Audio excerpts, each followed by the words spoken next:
ಪ್ರಾತಸ್ಮರಣೀಯ 12ನೆಯ ಶತಮಾನದ ವಿಶ್ವವಿಭು ಮಹಾಮಾನವತಾವಾದಿ ಬಸವ ತಂದೆಯನ್ನು ನಿಜ ನಿರ್ವಿಕಲ್ಪ ಸಮಾಧಿಸ್ಥ ಶ್ರೀಮನ್ನ ಮಹಾರಾಜ ನಿರಂಜನ ಜಗದ್ಗುರು ಗುರು ತೋಂಟದ ಸಿದ್ಧಲಿಂಗ ಯತಿಗಳನ್ನು ಈ ಪ್ರವಚನದ ಮಾಲಿಕೆಗಳಲ್ಲಿ ಭಾಗಿಗಳಾಗಿರುವ ಎಲ್ಲ ಶರಣ ತಂದೆ ತಾಯಿಗಳೇ, ಮುದ್ದು ಮಕ್ಕಳೇ, ತಮ್ಮೆಲ್ಲರಿಗೂ ಶರಣಾರ್ಥಿಗಳು. ಒಬ್ಬರ ಮನವ ನೋಯಿಸಿ ಒಬ್ಬರ ಮನೆಯ ಘಾತವ ಮಾಡಿ ಗಂಗೆಯಲ್ಲಿ ಮುಳುಗಿದಡೆ ಏನಾಗುವುದಯ್ಯ. ಚಂದ್ರನು ಗಂಗೆಯ ತಲೆಯಲ್ಲಿದ್ದರೂ ಕಲಂಕ ಬಿಡದಾಯಿತು. ಇದು ಕಾರಣ ಒಬ್ಬರ ಮನವ ನೋಯಿಸದವನೇ, ಒಬ್ಬರ ಮನೆಯ ಘಾತವ ಮಾಡದವನೇ ಪರಮ ಪಾವನ ನೋಡ ಕಪಿಲ ಸಿದ್ಧ ಮಲ್ಲಿಕಾರ್ಜುನ. ಇವತ್ತಿ ಒಂದು ವಚನವನ್ನು ನಾವು ಚಿಂತನವನ್ನು ಮಾಡಿಬಿಡೋಣ. ನನಗೆ ಟೈಮ್ ಕೊಟ್ಟಾರ ಅಪ್ಪೋರು, ಚಲೋ ಒಂದು 4 ತಾಸು ಮಾತಾಡ್ರಿ ಅಂದರೆ. ಮಾತಾಡಲಿ ಬೇಡ, ಮಾತಾಡ್ರಿ, ನಾವು ಮಾತ್ರ ದಾರಿ ಹಿಡಿತೀವಿ ಅಂತ ಇಲ್ಲ. ಕೇಳಿ, ದೇವರು ಗುರು ನಮಗೆ ಒಲಿಯಬೇಕಾದರೆ ನಮ್ಮಲ್ಲಿ 3 ದೋಷಗಳಿಂದ ನಿರ್ದೋಷಿಗಳಾಗಬೇಕು. ದೋಷಗಳು 100 ಇರಬಹುದು. ಮೊದಲ ಈ 3 ದೋಷಗಳನ್ನು ತಿದ್ದುಕೊಂಡ್ವಿ ಅಂದರೆ ಉಳುಕಿದ ದೋಷಗಳೆಲ್ಲ ಸಣ್ಣವೇ. ಆವು ದೋಷಗಳವು. ದೇವರು ಒಲಿಯಬೇಕಾದರೆ ಎಂತೊಲಿವನೋ ನಿನ್ನ ಇನ್ನೆಂತೊಲಿವನು. ಕರ್ಣತ್ರಯ ದೋಷಮಿರೇ ಕಂತು ಕಾಲ ಪುರವೈರಿ ಶಂಭುಲಿಂಗ ನಿನಗಿನ್ನೆಂತೊಲಿವನು. ದೇವರು ನಿನಗೆ ಹೆಂಗೆ ಒಲಿತಾನಪ್ಪ? ನೀವಂತೀರಿ ನಾವು ಕಾಯಿ ತೊಗೊಂಬಂದಿವ್ರಿ, ಕರಪ್ರ ತೊಗೊಂಬಂದಿವ್ರಿ, ಎಡಿ ತೆಗೆದುಕೊಂಡು ಬಂದಿವ್ರಿ, ಬೆಲ್ಲ ತೊಗೊಂಬಂದಿವಿ, ಸಕ್ರೆ ನೀ ಏನಾರ ತೆಗೆದುಕೊಂಡು ಬಾ, ಬ್ಯಾಡ ಅನ್ನಲ್ಲ. ಈ 3 ದೋಷದಿಂದ ನಿರ್ದೋಷಿಯಾಗ. ಯಾವು? 1 ವಾಣಿ ದೋಷ, 2ನೇದು ಶಾರೀರಿಕ ದೋಷ, 3ನೇದು ಮಾನಸಿಕ ದೋಷ. 1ನೇದು ಯಾವುದ್ರಪ್ಪ? ವಾಣಿ. ವಾಣಿ ಅಂದರೆ ಬಾಯಿ, ನಾಲಿಗೆ. ನಾಲಿಗೆ ಒಳ್ಳೆಯದಾದರೆ ನಾಡೆಲ್ಲ. ಈ ನಾಲಿಗೆಗೆ ಲೀಟ್ರ್ ಇಲ್ಲ, ಮೀಟ್ರ್ ಇಲ್ಲ. ಇದು ಲೀಟ್ರ್ ಮೀಟ್ರ್ ತೆಪ್ತಂದ್ರೆ ನಾಲಿಗೆ ಏನಾಕತಿ ಅಂತ ಗಟರ್ ಆದಂಗೆ ಆಕತಿ. ಅದು ಯಾವಾಗಲೂ ಸಹಿತ ಬಾಯಿ ತೆಗೆದರೆ ಇನ್ನೊಬ್ಬರ ಬಗ್ಗೆ ಹಗೂರಾಗಿ ಮಾತನಾಡುವುದ ಚಪಲ ಬುದ್ಧಿಯನ್ನು ಬಿಡಬೇಕು. ಈ ನಾಲಿಗೆ ನಾಲಿಗೆ ನಿನ್ನ ಕಾಲಿಗೆ ಬೀಳುವೆ ನಾಲಿಗೆ, ಪರರನ್ನ ದೂಷಿಸಲೆಂದು ಚಾಚಿಕೊಂಡಿರುವೇನು ನಾಲಿಗೆ. ಜೀವನ ಹಲ್ಲಿನ ಮೇಲೆ ಇರುವುದಕ್ಕೂ ನಾಲಿಗೆಯ ಮೇಲೆ ಇರುವುದಕ್ಕೂ ಭಾಳ ಫರಕದ. ಬಾಯಿ ಇಟ್ಟು ಚಲೋ ಬಾಯಿ ತೆಗೆದು ಇನ್ನೊಬ್ಬರ ಬಗ್ಗೆ ಗುಣಗಾನ ಮಾಡಬೇಕಲ್ಲ, ಹೆಂಗಿರಬೇಕು ಅಂತಾನ ದರ ಬೇಂದ್ರೆ ಮುಖ್ಯ. ನಾದಕ್ಕೆ ನಾದ ಬೇಕು, ವಾದಕ್ಕೆ ಯಾಕ ಸಾಯ್ಬೇಕು.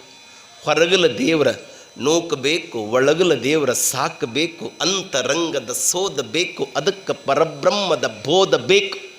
ಅದಕ್ಕೆ ನಮ್ಮ ಜನಕ್ಕೆ ಮುಚ್ಚಿ ಹೇಳಿದ್ರೆ ತಿಳ್ಕೊಳ್ಳೋದಿಲ್ಲ, ಬಿಚ್ಚಿ ಹೇಳಿದ್ರೆ ತಳ್ಕೊಳ್ಳೋದಿಲ್ಲ. ಹೇಳಿದ್ದು ಹೇಳ್ಯಾನಂತಾರ, ಹೊಸಾದ ಹೇಳಿದ್ರೆ ಅರ್ಥ ಆಗಲಿಲ್ಲ ಅಂತಾರೆ ನಮ್ಮ ಜನ ಅಂತಾರವ್ರು. ನಾದವಿದ್ದರೆ ಗಂಟೆ, ವಾದವಿದ್ದರೆ ತಂಟೆ, ಹಾದಿ ಇದ್ದವನಿಗೆ ಬಾಧೆ ಉಂಟೆ ಜಗತ್ತಿನೊಳಗೆ. ಏನು ಚಲೋ ಮಾತು ಹೇಳಿದರು. ಜಗದಾಗ ಜತನಾಗಿರಬೇಕು ಕೋಡಿ, ಜನ ಮಾತ್ರ ಭಾಳ ಲೌಡಿ ಅಂತ ಮಡಿವಾಳಪ್ಪ. ಭಾಳ ಚಂದ ಇರಬೇಕ್ರಿ, ಎಷ್ಟು ಚಲೋ ಇರಬೇಕು. ಸೇರದವರ ಮುಂದೆ ಹೆಂಗಿರ್ಬೇಕ್ರಿ? ಚಲೋ ಒಂದು 50,000 ರೂಪಾಯಿ ಸೀರೆ ಉಟ್ಕೊಂಡು ಹೋಗ್ಬೇಕ್ರಿ ಅವ್ರ ಮನೆ ಮುಂದೆ. ಅಲ್ಲ, 50,000 ಉಟ್ಕೋರಿ, ಲಕ್ಷದ ಉಟ್ಕೋರಿ, ಆದ್ರೆ ಸೇರ್ಲಾರ್ದವ್ರ ಮನೆ ಮುಂದೆ ಜಾರಿ ಬೀಳ್ಬಾಡ್ರಿ.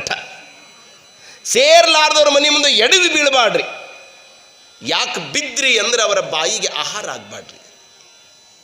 ಅದಕ್ಕೆ ನೀವು ಯಾರನ್ನು ನಂಬಿ ಇವರನ್ನು ನಂಬಬೇಡಿ. ಯಾರನ್ನು? ತುಪ್ಪದಂಥ ಮಾತು ಮಾತಾಡಿ ತಿಪ್ಪಿ ಮೇಲೆ ಒಗೆಯೋ ಜನರು ನಂಬಾಡ್ರಿ. ಯಾರನ್ನು ನಂಬಾಡ್ದ್ರಿ? ತುಪ್ಪದಂಥ ಮಾತು ಮಾತಾಡಿ ಘಮ ಘಮ ಘಮ ಘಮ ರೀ ತುಪ್ಪ್ರಿ. ಯಾವ ತುಪ್ಪ್ರಿ? GRB ತುಪ್ಪ.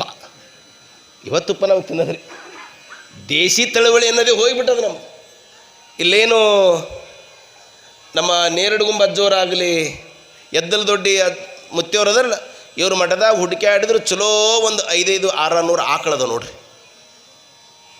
ಸೊನ್ನದಪ್ಪಳ ಮಠದಾಗ ಅದು ಏನ್ರಿ, ಇಲ್ಲಿ ಅದು ಇವರೀರ್ವರ ಮಠದಲ್ಲಿನೂ ಸಹಿತ ಶಿವಯೋಗ ಮಂದಿರದಲ್ಲಿ ತಯಾರಾಗ್ತವಲ್ಲ ಕ್ರಿಯಾ ಭಸ್ಮ, ಎದ್ದಲ ದೊಡ್ಡಿಯೊಳಗೂ ನೇರಡುಗಂಬ ಮುತ್ತಿಯವರ ಮಠದಲ್ಲಿಯೂ ಸಹಿತ ತಯಾರಾಗ್ತವೆ. ಅವ ಆಧಾರ್ ಕಾರ್ಡ್ ಕ್ಯಾನ್ಸಲ್ ಆಗೋದ್ರೊಳಗೆ ಹೋಗಿ ಬರ್ರಿ. ಇಲ್ರಿ, ಇಲ್ಲಿ ಅಟ್ಟರಿ. ಮತ್ತು ಈ ನೇರಡು ಮುತ್ತಿಯವರು ಮತ್ತೆ ಅಲ್ಲಿ ಹೋದಿರಿ ನೀವು, ಏಮ್ ಚಸ್ತೋದಿ ಅಂತ ಕೇಳ್ತಾರೆ ಅವ್ರು. ಮತ್ತೆ ಬಸ್ನಾಗ ಏನ್ರಿ, ಅವ್ರ ಮಠಕ್ಕೆ ಹೋಗಿದ್ದು ನಾನು. ಯಾವ ಕುಮಾರಜ್ಜವ್ರದ್ದು ಬದುಕು ಬೆಳಕು ಅನ್ನೋ ವಿಷಯ ಇಟ್ಟಿದ್ರು. ಒಂದು 11 ದಿವಸ ಮಾತಾಡಿದೆ ನಾನು. ಮಂದಿಗೆ ಅರ್ಥ ಆಕ್ಕಿತ್ತು ರೀ ಪ್ರವಚನ, ಮಂದಿಗೆ ಅರ್ಥ ಆಕ್ಕಿತ್ತು. ಹೆಂಗೆ ಹೇಳ್ಬೇಕಂತ ಗೊತ್ತಾಕ್ಕಿದ್ದಿಲ್ಲ ಅವ್ರಿಗೆ. ತೆಲುಗು ಭಾಷೆ ಅವ್ರದ್ದು, ನಮಗೆ ತೆಲುಗು ಬರಲ್ಲ, ಅವರಿಗೆ ಕನ್ನಡ ಬರಲ್ಲ. ಎಷ್ಟು ಪಜಿತ್ಯವ. ಅದಕ್ಕೆ ಜೀವನ ಚಂದ ಇರಬೇಕಾದ್ರೆ ಒಂದೆರಡು ಮಾತು ಹೇಳ್ತೀನಿ ಕೇಳ್ರಿ. ಹೆಂಡತಿ ಮೂಕಿಯಾಗಿರ್ಬೇಕಂತ, ಗಂಡ ಕಿವುಡಾಗಿರ್ಬೇಕಂತ. ಒಟ್ಟ ಜಗಳ ತೆಗೆಲ್ಲ ನೋಡವ್ರಿಬ್ರು. ಯವ್ವ ನೀವು ಏನಾರ ಮೂಕ್ತನಿಂದ ಕೊಯ್ ಅಂದ್ರೆ ಅದಕ್ಕೆ ಕೇಳ್ಬೇಕು ಕಾಕಾಗ. ಗಾಡಿದೊಂದು ಕಿವಿದೊಂದು ಹಣೆ ಬರ. ಹಂಗೆ ನೇರಡು ಅಪ್ಪಳ ಮಟ್ಟದಕ್ಕೆ ಹೋದಾಗ ಹಂಗಿತ್ತು ನನ್ನ ಹಣೆ ಬರ. ತಾಯಿ, ನಾನು ಹೇಳೋ ಮಾತು ನೆನಪಿಟ್ಟುಕೊಂಡು, ಜೀವನದೊಳಗೆ ನಾವು ಏನೇ ಆತ್ಮಸ್ಥೈರ್ಯವನ್ನು ಗಳಿಸ್ಕೊಳ್ಬೇಕಾಗಿತ್ತು ಅಂದ್ರೆ ನಮಗೆ ಯಾರು ಸೇರೋದಿಲ್ಲ ನೋಡ್ರಿ, ಅವ್ರ ಮುಂದೆ ಎಂದೂ ಸಹಿತ ಜಾರಿ ಬೀಳಬಾರ್ದು. ಮತ್ತು ಮಾತ್ನ್ಯಾಗ ಕೈಲಾಸ ತೋರಿಸಿ ಮನಿ ಮಂದಿ ಉಪವಾಸ ಹೋಗ್ಯೋ ಜನರು ಸಹಿತ ನಂಬಾರ್ದು. ಇವ್ರನ್ನೆಂದು ನಂಬಾರ್ದು. ಎಂಥವ್ರು ಇವರು? KC ಶಿವಪ್ಪನವ್ರು ಅಂತಾರೆ, ಇಟ್ಟು ಪೇಟವ ತೆಲೆಗೆ ಚೇಳ ಬಿಡದಿರು ಒಳಗೆ, ತರವಲ್ಲ ಬದುಕಿನಲ್ಲಿ ಮುಸುಕು ಗುದ್ದಾಟ, ಮುಂದೆಲ್ಲ ವಂದನೆ ಹಿಂದೆಲ್ಲ ನಿಂದನೆ, ಹೊಲು ಸಾಗದಿರಲಿ ನುಡಿ ಮುದ್ದು ರಾಮ. ತಂಗಿ, ತಲೆ ಮೇಲೆ ಪೇಟ ಇಟ್ಟಾರಂದ್ರೆ ಪೇಟದೊಳಗೆ ಏನಿಟ್ಟಾರ? ಚೇಳಿಟ್ಟಾರ. ಇಟ್ಟು ಪೇಟವ ತೆಲೆಗೆ ಚೇಳ ಬಿಡದಿರು ಒಳಗೆ. ಯವ್ವ ಎದುರಿಗೆ ನಮಸ್ಕಾರಿ, ನಮ್ಮೂರಾಗ ನಿಮ್ಮಂಗ ಯಾರೂ ಇಲ್ಲ ಅಂತಾರ. ಮುಂದೆ ಹೋದ್ಮೇಲೆ ಇವನಂತ ಡೇಂಜರ್ ಯಾರು ಇಲ್ಲ ನಮ್ಮೂರಾಗ ಅಂತಾರೆ. ಮುಂದೆ ವಂದನೆ, ಹಿಂದೆಲ್ಲ ನಿಂದನೆ. ನಿಂದಿಸಿ ನುಡಿಯದಿರಾರನ್ನು ಮನಸ್ಸಿಗೆ ಬಂದಂತೆ ನಡೆಯದಿರು ಹೊದಲಿ. ನಿನ್ನ ಮನಸ್ಸಿಗೆ ಹೆಂಗೆ ಬರ್ತೈತಿ ಹೆಂಗೆ ಬದುಕು ಕಟ್ಟೋದಲ್ಲ. ನಮ್ಮ ಶರಣರು ಗಂಧದ ಕೊರಡಿನಂತೆ, ದೀಪದೊಳಗಿರುವಂಥ ಬತ್ತಿಯಂತೆ ತಮ್ಮ ಭವ್ಯ ಶಿವಜೀವದ ಬದುಕನ್ನು ಕಟ್ಟಿದರು. ಅವರ ಬದುಕು ನಮಗೆ ದಾರಿದೀಪ. ಅದಕ್ಕೆ ನಮ್ಮ ಮಾತು ಮುತ್ತಾಗಬೇಕು, ನಿಂದೆ ದೂರ ಆಗಿರಬೇಕಮ್ಮ. ಬಿಚ್ಚು ನುಡಿಗೆ ಮೆಚ್ಚರಯ್ಯ ಈ ಜನಗಳು, ಕಿಚ್ಚು ಹಚ್ಚುವ ನುಡಿಗೆ ಮೆಚ್ಚುವ ರಯ್ಯ ಈ ಜನಗಳು ಅಂತ. ನೇರವಾಗಿ ಮಾತಾಡೋರನ್ನ ಯಾರೂ ನಂಬಲ್ರಿ. ಯಾರು ನಂಬ್ತಾರೆವ? ಯಾರನ್ರಿ?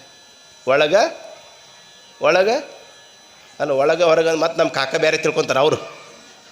ಅವು ಬೇರೆ ಆದ್ರು ಒಳಗೊಂದು ಹೊರಗೊಂದು ಮಾತನಾಡೋದಲ್ಲ. ಅದಕ್ಕೆ ಯಾರು ಈ ಜಗತ್ತಿನೊಳಗೆ ಎಲ್ಲವನ್ನು ಭೂಮಿಯಂತೆ ಸಹನೆಯಂತೆ ಬದುಕನ್ನು ಕಟ್ಟಿಕೊಂಡ್ರು. ನೋಡಿ, ನಮ್ಮಲ್ಲಿ ಗಾದೆ ಮಾತು ಹುಟ್ಟಿಲ್ಲ. ಮಾಡಿದವರು ಪಾಪ ಆಡಿದವರು ಯವ್ವ. ಏನಾರು ಇರೋಲ್ಲಕ್ಕ ಮಂದಿ ಸುದ್ದಿ ಸ್ವಲ್ಪ ಮಾತಾಡಿದ್ರೆ ಸ್ವಲ್ಪ ನಮಗೆ ಉಂಡಿದ್ದು ಊಟ ಪಚ್ಚಿನಾಗೈತಿ. ವಾಕಿಂಗ್ ಮಾಡಿದ್ರೂ ಸಹಿತ ಪಚ್ಚಿನಾಗಲ್ಲೇವ. ಅದು ಸ್ವಲ್ಪ ಅವ್ರ ಮನೆ ಹಂಗೆ ನೋಡ್ರಿ. ಅವು ನಾವೊಂದು ಮಾತು ಹೇಳ್ತೀನಿ ಕೇಳ್ರಿ. ಜಗತ್ತು ಹಾಳಾಗಿದ್ದು 2ರಿಂದ ರೀ. ಜಗತ್ತು ಓದ್ದವ್ರ ಮಾತು ಕೇಳ್ರಿ ಅಂದ್ರೆ ಓದ್ದವ್ರ ಮಾತು ಕೇಳಲಿಲ್ಲ ರೀ. ಕಿವ್ಯಾಗ ಊದ್ದವ್ರ ಮಾತು ಕೇಳಿದ ಭಾಳ ಮಂದಿ ರೀ. ಇದು ಜಗತ್ತು ಹಾಳಾಗಿದ್ದು ಎರಡರಿಂದ. ಯಾವುದರಿಂದ? ಒಂದು, ಒಬ್ಬರು ಇನ್ನೊಬ್ರದ್ದು ಕೇಳಿ ಇನ್ನೊಬ್ರಿಗೆ ಹೇಳಿ. ಶಾಪುರ್ ಮಂದಿ ಯವ್ವ ಮನಸ್ಸು ಬಂಗಾರ. ನಿಮ್ಮ ಸ್ವಲ್ಪ ಚಪ್ಪಾಳೆ ತಟ್ರಿ. ಅವ ಮನಸ್ಸು ಹೆಂಗ್ಯವ ನೀವು? ಜೋರು ಹೇಳ್ರಿ. ಅವ ಸಂಶಯ ಬಂದ್ಬಿಟ್ಟೈತೆ ನಿಮಗೆ, ಎಲ್ಲಿ ಬಾಂಬ್ ಬೀಳ್ತು ಮತ್ತಂತ. ಮನಸ್ಸು ಹೆಂಗ್ಯವ? ಮನಸ್ಸು ಬಂಗಾರ ಇರಲಿ, ಕಿವಿ ಮಾತ್ರ ಹಿತ್ತಾಳೆ ಆಗದಿರಲಿ. ಯಾರದರ ಒಂದು ಮಾತು ಕೇಳಿದ ತಕ್ಷಣ ಮುಗದೇ ಹೋಯ್ತು. ತಾಯಿ ಒಂದೊಂದು ಮಾತು ಹೇಳ್ತೀನಿ. ಗದಗ ಹತ್ತಿರ ಒಂದು ಊರು ಬರ್ತದೆ. ಅದು ಮುನಿಗಳು ಇರುವಂಥ ಊರು ಮುಳಗುಂದ. ಅದು ಮುನಿರುಂದ, ಅದು ಮುಳಗುಂದ ಅಂತ ಕರೆದರದು. ಅಲ್ಲಿ ಒಬ್ಬ ಪರಮ ತಪಸ್ವಿ ವಿಜಾಪುರ ಜಿಲ್ಲೆಯಿಂದ ಹಿಂಗೆ ದಯಮಾಡಿಸ್ಕೋಂತ ಹೂವಿನ ಹಡಗಲಿಯ ಹತ್ತಿರ ಲಿಂಗನಾಯಕನ ಹಳ್ಳಿಯೊಳಗೆ ಚನ್ನವೀರ ಮಹಾಶಿವಯೋಗಿಗಳವರ ಶಿಷ್ಯತ್ವವನ್ನು ಸ್ವೀಕರಿಸಿಕೊಂಡು ಮುಳಗುಂದದ ಅಲ್ಲಿ ಕಲ್ಮಠ, ಮೇಲ್ಮಠ, ಗವಿಮಠಗಳಂತಿದ್ದಾವೆ. ಆ ಮಠದ ಅಧಿಪತ್ಯವನ್ನು ವಹಿಸಿಕೊಂಡಂಥವರು ಮುಳುಗುಂದ ಬಾಲಲೀಲ ಮಹಂತ ಶಿವಯೋಗಿಗಳವರು. ನಾವೇನು ಕೇಳ್ತೀವಲ್ಲ, ಹರಪೂಜೆ, ಗುರು ಸೇವೆ, ಏನ್ರಿ ನೆನಪದವಿಲ್ರಿ? ಹರಪೂಜೆ, ಗುರುಸೇವೆ, ವರಪುಣ್ಯವಿಲ್ಲದೆ ಬರಿದೆ ಸುಖಭೋಗ ದೊರಕುವುದುಂಟೆ ಆತ್ಮ. ಇವನ್ನೆಲ್ಲ ಕೇಳಿ. ಏಳಯ್ಯ ನಿಮ್ಮ ತಾಯಿ ತಂದೆಗಳು ಬಂಧಿಯರು, ಭಾಳಾಕ್ಷ ಶಿಶು ಮಹಾಂತ ಲಿಂಗ ದೊರೆಯೇ ಅಂತ ಅವ್ರು ಬರೆದು. ಏನು ಅದ್ಭುತ ಅವ್ರನ್ನ ಸಾಹಿತ್ಯ. ಅಂತ ಮುಳುಗುಂದ ಬಾಲಲೀಲ ಮಹಾಂತ ಶಿವಯೋಗಿಗಳ ಒಬ್ಬ ಪರಮ ಶಿಷ್ಯ ಇದ್ದ, ಹಸಬಿ ಗಣಂಗಳಪ್ಪ ಅಂತ ಹೇಳಿ ಅವನ ಹೆಸರು. ಅವನು ಒಂದು ದಿವಸ ಈ ಮಹಾಂತಪ್ಪಳ ಬಳಿ ಬರ್ತಾನೆ. ಯಪ್ಪ, ಏನು ಸ್ವಲ್ಪ ನಾನು ಬದುಕಬೇಕಾಗಿದ್ದೆಪ್ಪ, ಜೀವನ ನಡೆಸಬೇಕಾಗ್ಯದ, ನನಗೊಂದು ಏನಾದರೂ ದಾರಿ ತೋರಿಸ್ರಿ ಅಂದ. ಏನು ಮಾಡ್ಬೇಕಂತ ಮಾಡಿದಿ? ಯಪ್ಪ, ನಾನು ಒಂದು ಅಂಗಡಿ ಇಡಬೇಕಂತ ಮಾಡೇನ್ರಿ. ಇಡು. ಅಂಗಡಿಗೆ ಹೆಸರು ಏನು ಹೇಳ್ರಿಪ್ಪ? ಈಗ ನೀವು ಬರ್ತೀರೋಡು ಅಪ್ಪಳು ಬನ್ನಿ ಕೇಳ್ತಿರ್ಲಿಯಪ್ಪ, ಏನು ಮನೆಗೆ ಹೆಸರು ಏನು ಹೇಳ್ರಿ, ಮಕ್ಕಳಿಗೆ ಹೆಸರು ಏನು ಹೇಳಿ, ಹಿಂಗೆಲ್ಲ ಕೇಳೋದಲ್ರಿ ಗುರುಗಳು. ಬಂದು ಕೇಳಿದಾವ, ಯಪ್ಪ ಹೆಸರು ಏನು ಹೇಳಲಿ? ಗುರುಗಳಂದರು, ಯಾರು ಏನು ಬೇಕು ಅದನ್ನು ಕೊಡ್ತೀನಿ ಅಂತ ಬೋರ್ಡ್ ಹಾಕಂದ್ರು ಅವರು. ಅವಾಗ ಗುರುಗಳು ಹೇಳ್ಯಾರ ಮಹಾನ್ ತಪ್ಪುಗಳು ಅಂತ ತಿಳ್ಕೊಂಡು ಯಾರಿಗೇನು ಬೇಕೋ ಅದನ್ನು ಕೊಡ್ತೀನಿ ಅಂತ ಬೋರ್ಡ್ ಹಾಕಿದ್ರು. ಈಗ ಐತಿ, ಈಗ ಮತ್ತದು ಅಂಗಡಿ ಐತಿ ಅಂತ ಕೇಳಿರಿ ನೀವು. ಇವ ಹಿಂಗೆ ಬೋರ್ಡ್ ಹಾಕಿದಾಗ ಊರಾಗ ಒಂದು 4 ಮಂದಿ ತಯಾರಾದರು ನೋಡಿ. ಬೋರ್ಡ್ ಹಾಕೋರು ಒಬ್ಬರು, ಬೋರ್ಡ್ ಕೀಳ್ಸೋರು ಒಬ್ರು. ನಮ್ಗೆ ಇದೇ ಗದ್ದಲ ಭಾಳ ಆಗ್ಬಿಟ್ಟವು ಏನ್ರಿ? ಇದೇ ಗದ್ದಲ, ಬೋರ್ಡ್ ಹಾಕ್ಸೋದು ಬೋರ್ಡ್ ಕೀಳ್ಸೋದೇವ. 4 ಮಂದಿ ಬಂದರು. ಏನಪ್ಪ ಬೋರ್ಡ್ ಹಾಕಿದಿ, ದೊಡ್ಡ ಶಾಣೆಯಾಗಿ ದೀಡ್ ಪಂಡಿತಾಗಿ ನಿನ್ನ ಅಂಗಡಿಯಾಗ ನಾವು ಬೇಡಿದ್ದೈತಿ.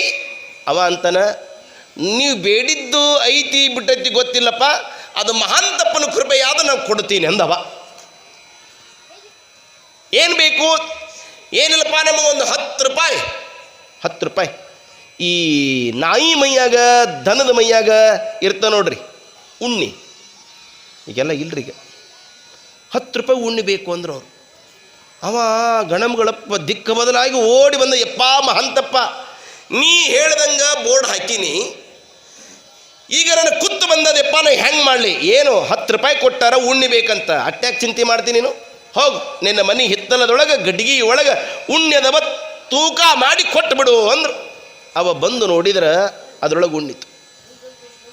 ಅವ್ರಿಗೆ 10 ರೂಪಾಯಿ ಕೇಟ್ ಬೇಕಾಟು ಕೊಟ್ಟ. ಅವ್ರಂದ್ರು, ನಾವು ಬರೋದು ಈ ಮಗ್ಗೇನು ಕನಸು ಬಿದ್ದಿತ್ತನು ಅಂದರು ಅವರು. ಅವ್ರಂದ್ರು, ಇವನು ಬೋರ್ಡ್ ಕೇಳಿಸಬೇಕಂದ್ರೆ ಅವರು. ನಮ್ಮ ಮಂದಿ ಒಮ್ಮೆ ಛಲ ತೊಟ್ಟರು ಅಂದ್ರೆ ಅದು ಜೀವ ಹೋಗಲ್ಲಕ್ಕದು, ಅದನ್ನು ಬಿಡಲ್ಲ. ಮತ್ತೆ 10 ರೂಪಾಯಿ ತೊಗೊಂಡು ಬಂದು, ಏನಪ್ಪ ನಾವು ಬೇಡಿದ್ದು ಕೊಡ್ತಿ, ಅವನು ಕೃಪೆ ಇದ್ರೆ ಕೊಡ್ತೀನಿ, ಮಹಂತಪ್ಪನ ಕೃಪೆ ಇದ್ರೆ ಕೊಡ್ತೀನಿ ಅಂದವ. ಏನು ಬೇಕು? ಏನಿಲ್ಲ, ನಮಗೊಂದು 10 ರೂಪಾಯಿದ್ದು ಅಬಬಬ ಅಲ್ಲೆಲ್ಲೆಲ್ಲ ಕೊಡು ಅಂದ್ರೆ ಅವರು. ಸಿಗ್ತಾವನ್ರಿ ಶಾಪುರಾಗ ಅಬಬ ಅಲ್ಲೆಲ್ಲೆಲ್ಲೆ? ಅವ ದಿಕ್ಕ ಬದಲಾಗಿ ಓಡಿ ಬಂದ. ಯಪ್ಪ ಅಂದ ಮಹಾಂತಪ್ಪನ ಮೇಲೆ. ಯಾಕೋ ಯಪ್ಪ ಮತ್ತೆ ಬಂದಾರ ಅವರು? ಎದಕ್ಕೆ ಬಂದಾರ? 10 ರೂಪಾಯಿ ಅವರಿಗೆ ಅಬಬಬ ಅಲ್ಲೆಲ್ಲೆಲ್ಲೆ ಬೇಕಂತ. ಮಹಾಂತಪ್ಪಗಳಂದ್ರು, ನೋಡಪ್ಪ, ಅವಾಗೇನು ಬಂದಾಗ ನೀ ತೂಕ ಮಾಡಿ ಕೊಟ್ಟಿದ್ದಿ, ಈಗೇನು ನೀ ತೂಕ ಮಾಡಿ ಕೊಡಬೇಡ, ಗಡಿಗ್ಯಾಗ ಅದಾವು ಅವ್ರನ್ನ ತಗೋ ಅಂತ ಹೇಳು ಅಂದ್ರೆ ಅವರು. ಬಂದ, ಎಷ್ಟು ಬೇಕಪ್ಪ? ಅಬಬಬ ಅಲ್ಲೆಲ್ಲೆಲ್ಲೆ 10 ರೂಪಾಯಿದು ಬೇಕು, ಅಲ್ಲಿ ಗಡಿಯಾಗದು ತೋಡ್ರಿ. ಇವರು ಗಡಿಗೆ ಕೈ ಹಾಕಿದ್ರೆ ಗಡಿಗೆ ಕೆಂಪು ಚೇಳು ಕುಂತಿದ್ವಿ. ಅವ ಹಿಂಗೆ ಕೈ ಹಾಕಿದ್ರೆ ಚೇಳು ಕಡಿತು. ಏನಂದ್ರೆ ಅಬಬಬ ಅಲ್ಲೆಲ್ಲೆ ಅಲ್ಲೆಲ್ಲೆಲ್ಲೆ ಅಬ್ಬ ಹಿಂಗೆ ಅನ್ಕೊಂತ ಬಂದರು. ಏನು ಸಿಕ್ತು, ಏನು ಸಿಕ್ತು? ಅಬಬಬ ಅಲ್ಲೆಲ್ಲೆಲ್ಲೆ ಓಣ್ಯಾಗ ಹೊಂಟ್ರು. ಯಾಕೋ ಅಬ್ಬಬ್ಬ ಅಲ್ಲೆಲ್ಲೆ ಅಬ್ಬಬ್ಬ ಯಾಕ ಅಂದರು. ಇಲ್ಲ ಹೆಂಡ್ತಿ ಕೇಳಿದ್ರು ಯಾಕ? ಅಬ್ಬಬ್ಬ ಅಲ್ಲೆಲ್ಲೆ ಅಬ್ಬಬ್ಬ. ಊರಾಗ ಅಡ್ಡ ಹೆಸರು ಬಿತ್ತರೆ ಅವ್ರಿಗೆ ಅಬ್ಬಬ್ಬ ಅಲ್ಲೆಲ್ಲೆ ಅಬ್ಬಬ್ಬ. ಈಗ ಒಮ್ಮೆ ಮಂದಿ ವಿಚಾರ ಮಾಡಿ ಹೆಸರು ಇಟ್ಟರು ಅಂದ್ರೆ ಯೂನಿವರ್ಸಿಟಿಯವ್ರು ಕೊಡೋದಕ್ಕಿಂತ ದೊಡ್ಡ ಪ್ರಶಸ್ತಿ ರೀ ಅದು. ಒಮ್ಮೆ ಬಿಟ್ಟರು ಅಂದ್ರೆ ಹೆಸರು ಭಾರಿ ಮಜೆ ಇಟ್ಟಿರ್ತಾರೆ ಅವರು. ಏನೇವ ಯಾವಾಗ ಅವರಿಗೆ ಮೈಯೆಲ್ಲ ಉರಿ ಬಂದು ಜೀವ ಸಾಕು ಅನ್ನುವ ಸ್ಥಿತಿಯೊಳಗೆ ನಿರ್ಮಾಣಗೊಂಡಾಗ ಓಡಿ ಮಹಾಂತಪ್ಪನ ಬಲ್ಲಿ ಬರ್ತಾರ. ಬುದ್ಧಿ ಏನು ಅರಿಯದ ಪಾಪಿಗಳು ನಾವು, ಪರಿ ಪಾಪದ ನರ ಕುರಿಗಳಿಗೆ ತಿಳಿಯುವುದೇ ಶರಣರ ಮಹಿಮೆ. ತಿಳಿಯುವುದಿಲ್ರಿ. ಮಹಾತ್ಮರನ್ನು ಯಾವಾಗಲೂ ಸಹಿತ ಜ್ಞಾನದ ಚಕ್ಷುವಿನಿಂದ ನೋಡಬೇಕೇ ಹೊರತು ಈ ಮರುವಿನ ಕಣ್ಣಿನಿಂದ ನೋಡಬಾರ್ದು. ಓಡಿ ಬಂದು ಬುದ್ಧಿ ನಮ್ಮ ತಪ್ಪಾಯ್ತ್ರಪ್ಪ, ನಮಗೆ ಕ್ಷಮಾಪಣೆಯನ್ನು ಮಾಡಬೇಕು ಅಂದರೆ ಮಹಾನ್ ತಪ್ಪುಗಳು ತಮ್ಮ ವರದ ಹಸ್ತವನ್ನು ಅವರ ಮೈಗೆಲ್ಲ ಸೋಂಕಿಸಿದಾಗ ಅಬ್ಬಬ್ಬಬ್ಬ ಅಲ್ಲೆಲ್ಲೆಲ್ಲೆ ಕಡಿಮೆ ಆಯಿತು. ನಾ ಈ ಮಾತು ಯಾಕೆ ಹೇಳಕತ್ತೀನಿ ನಿಮ್ಮ ನೆನಪಿಟ್ಟುಕೊಡ್ರಿ. ನಮ್ಮ ವಾಣಿ ಏನೈತಲ್ಲ ಚಂದಿರಬೇಕು. ಬರೇ ಕ್ವಾಣಿ ಅಂತ ನೋಡು, ಕ್ವಾಣಿ ಅಂದ್ರೆ ರೂಮನೆ. ಕ್ವಾಣಿ ಚಂದಿದ್ರೆ ಅಷ್ಟು ಸುಲಭ ಅಲ್ರಿ, ವಾಣಿನೂ ಚಲೋ ಇರಬೇಕು ಅಂತ. ಇದು ವಾಣಿ ದೋಷ.